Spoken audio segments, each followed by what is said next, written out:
Welcome to our program on Kardec Radio.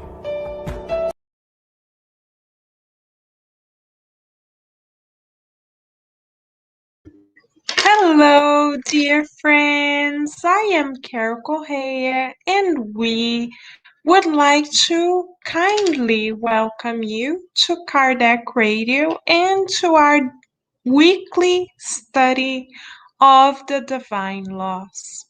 Every Tuesday evening at 9 p.m. Eastern Standard Time, we gather together under the protection of God, the presence of the loving mentors, and the inspiration of Master Jesus to study the constitution of our souls. Who amongst us wouldn't like to invest on the stock market of immortality if we would like to buy stocks that would render immortal profit for the soul? We are in the right place. It is by understanding the laws that govern not only the earth but the universe that we prepare ourselves to make better choices. We acquire a new manner to perceive life. We acquire an immortal lenses through which we can better understand the divine purposes for which we are reincarnated. So these are the reasons why we have been devoting half an hour every Tuesday evening to the study of the constitution of our souls. The constitution of our souls is written on the third part of the Spirit's book, which Kardec devoted to the ethical moral laws that govern all of us. We are now studying the law of love, justice, and compassion. Particularly tonight, we are going to focus our attention on question 882. So before we begin, we would like to welcome everyone who is connected to us or who may watch this program on demand.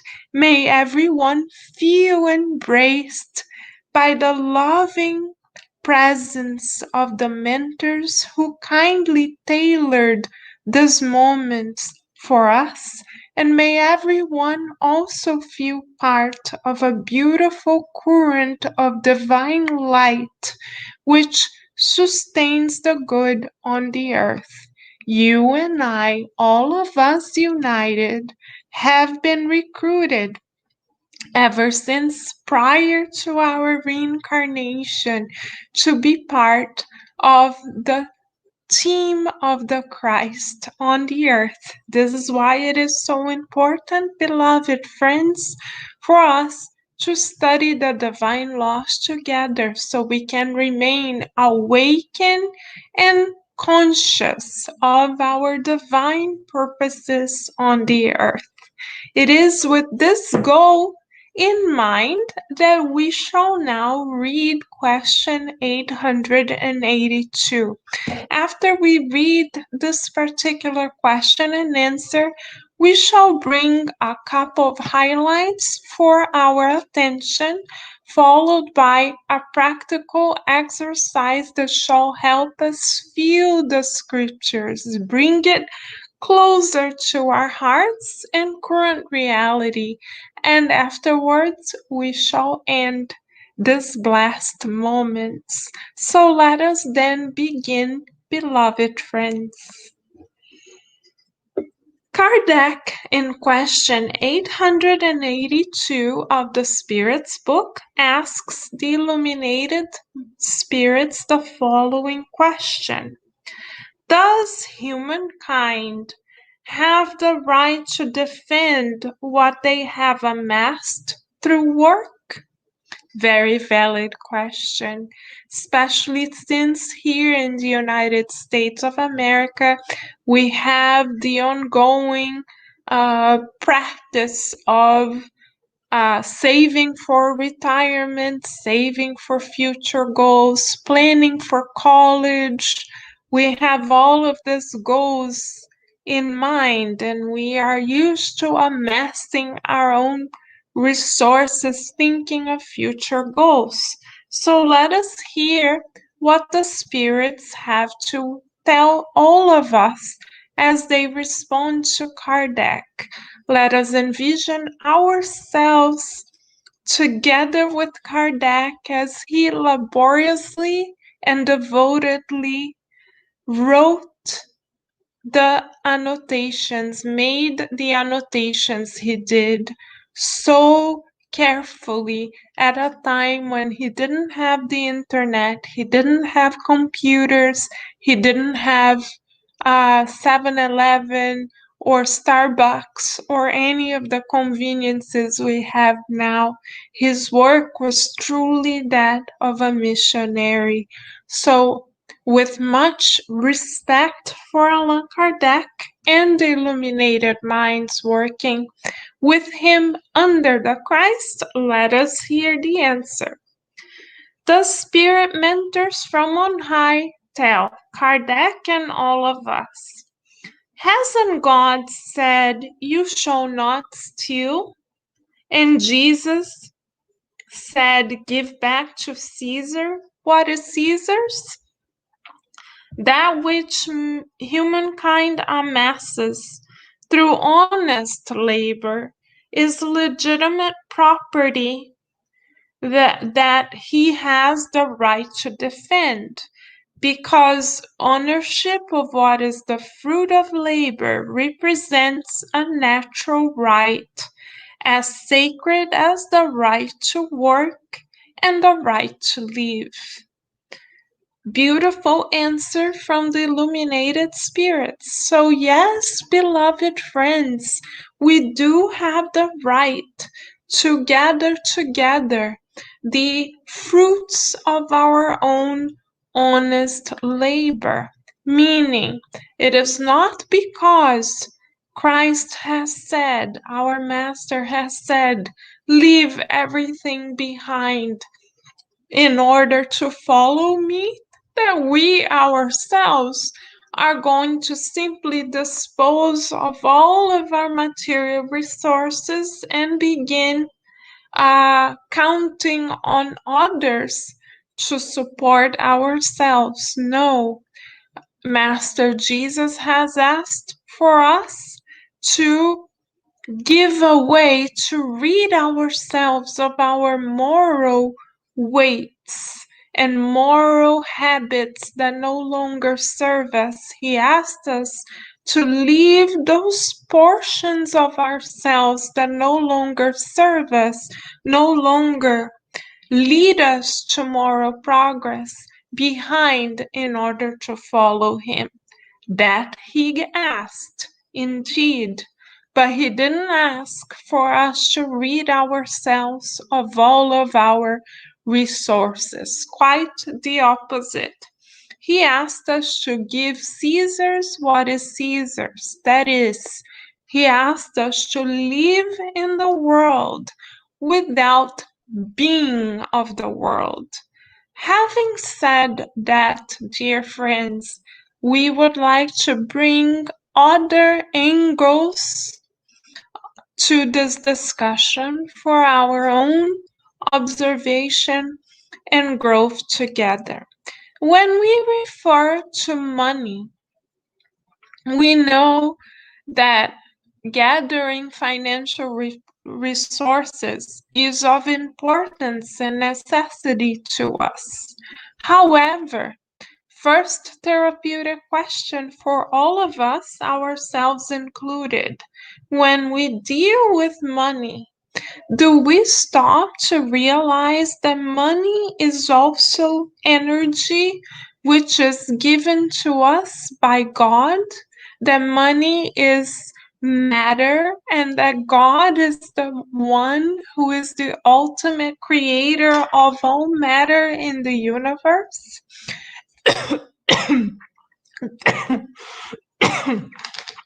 Excuse us.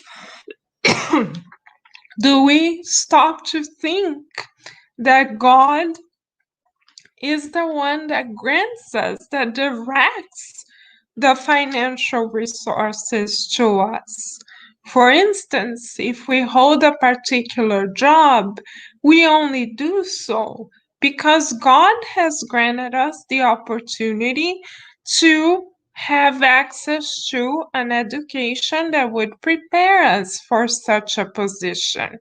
If we receive a salary, we do so because God has granted us the intellectual resources, the educational background, the opportunity to apply for that job, and the resources to stay in that job.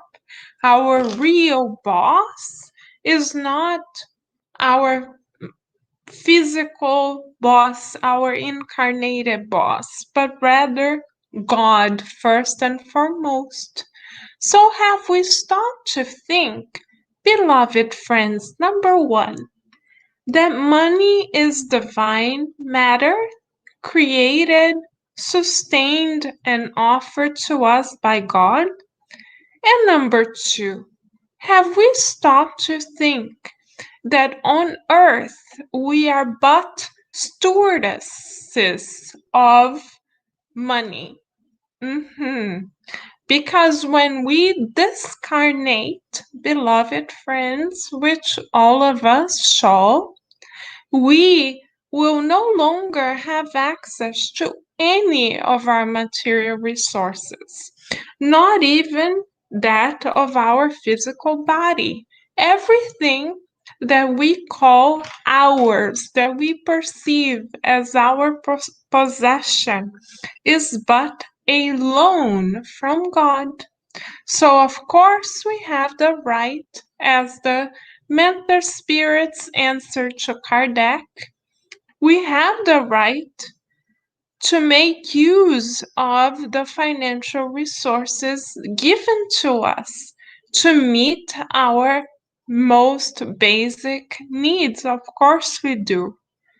But we are also being called by God as instruments of divine will to make use of this resource, of this divine matter called money, on behalf of others as well.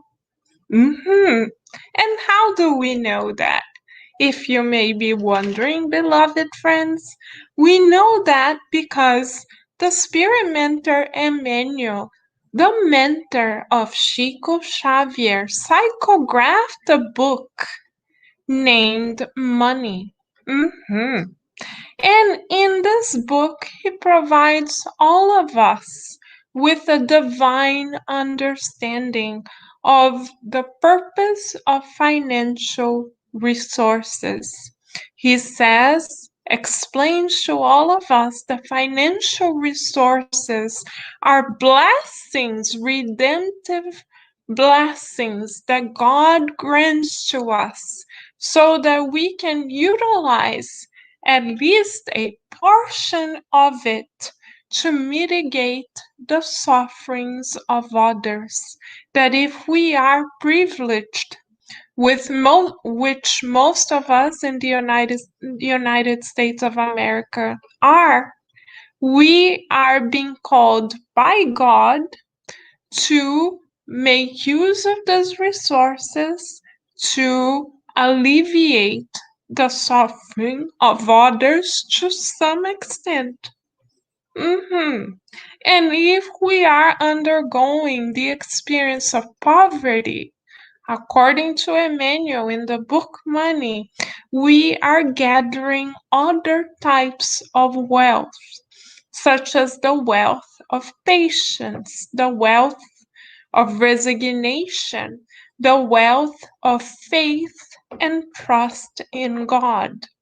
Because we are spirits in evolution, beloved friends, all of us, as eternal spirits, shall undergo particular internships in matter through which we will alternate between wealth and poverty, or somewhere in the middle. Because we are meant to evolve, God allows all of us to undergo an array of different scenarios and contexts, including socioeconomic statuses in different reincarnations, so we understand the value of wealth from different perspectives, and so that we develop different virtues. If we are privileged with some financial resources, then God is calling upon us to develop the virtue of compassion, of empathy, of giving of ourselves. If we have the experiences in this life of financial hardship, then as we mentioned, we are being called to develop a different type or different set of virtues. So each experience has its own blessed or divine purpose.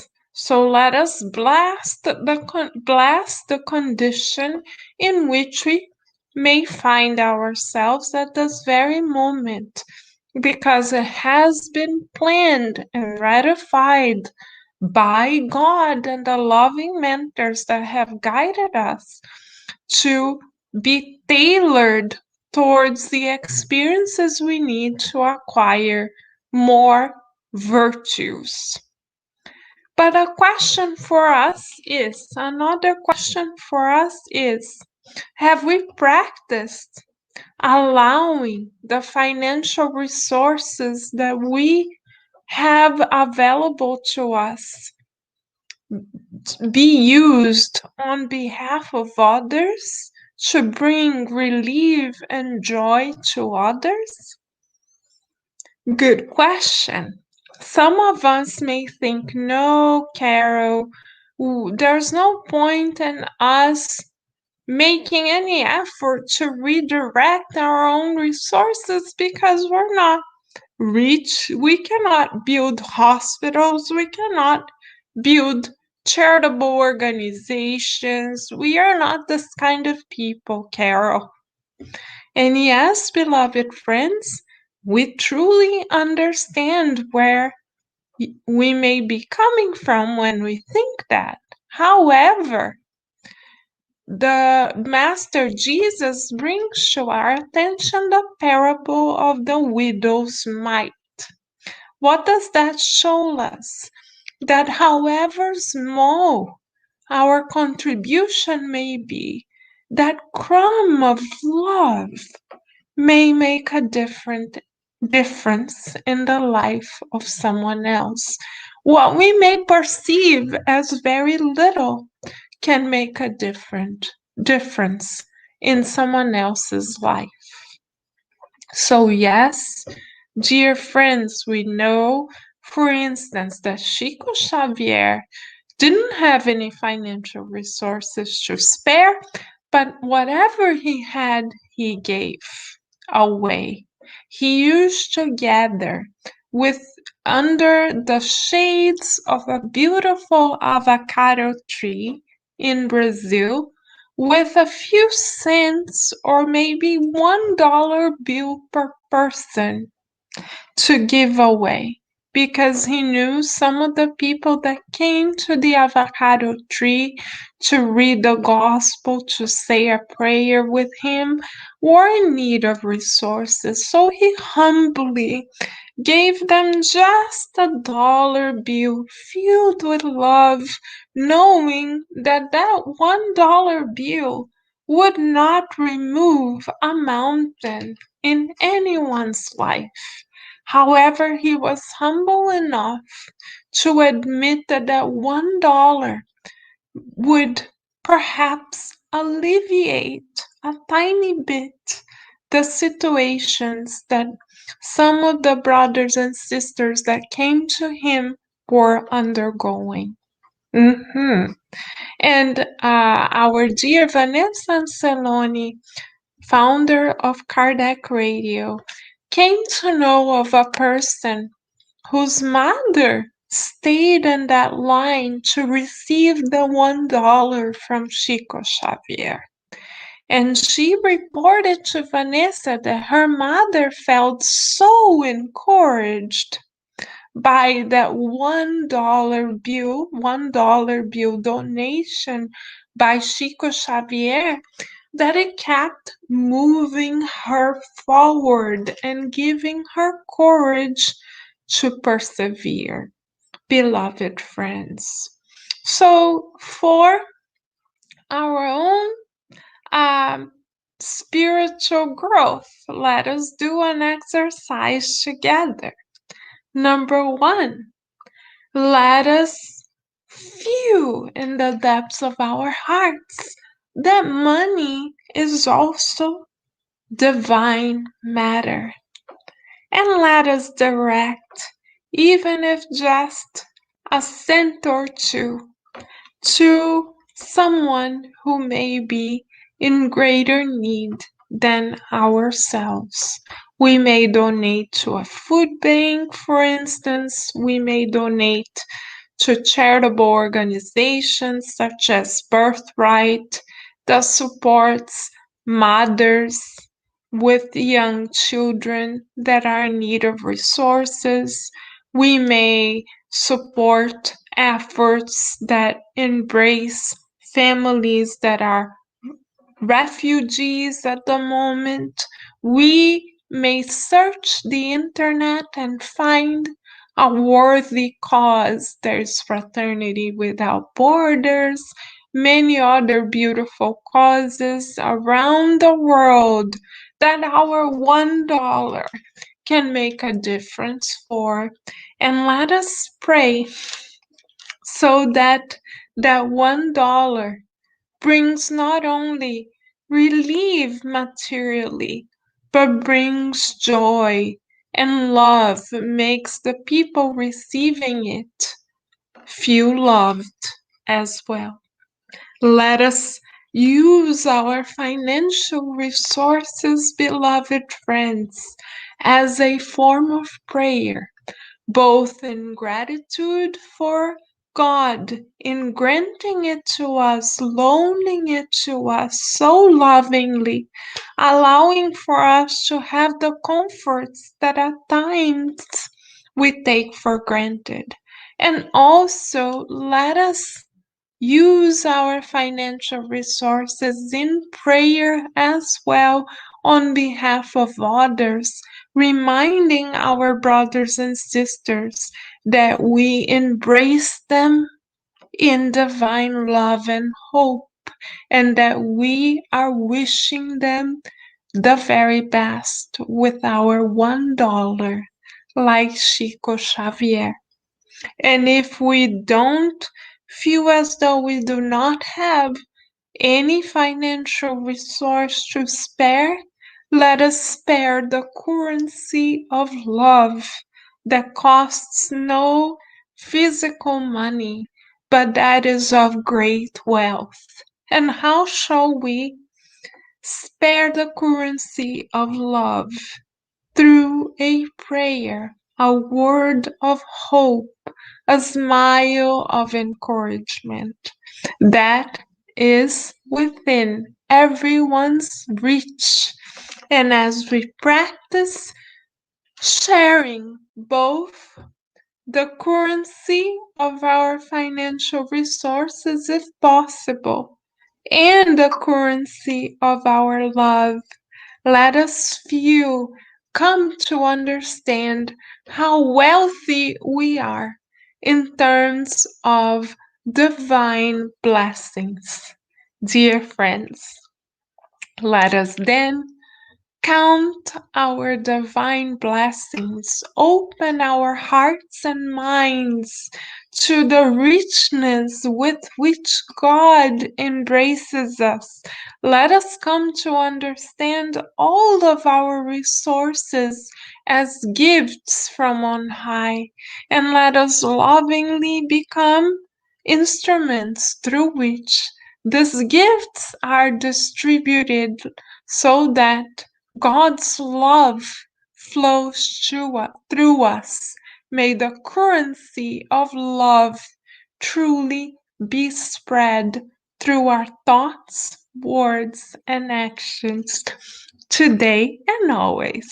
And with much fraternal love in our hearts, beautiful friends, we say goodbye to you for now, already looking forward to our next encounter, which shall be on Tuesday evening at 9 p.m. Eastern Standard Time. In the meantime, please stay tuned right here on Kardec Radio, because here we are always nourishing our souls. Many blessings, dear friends, and bye for now.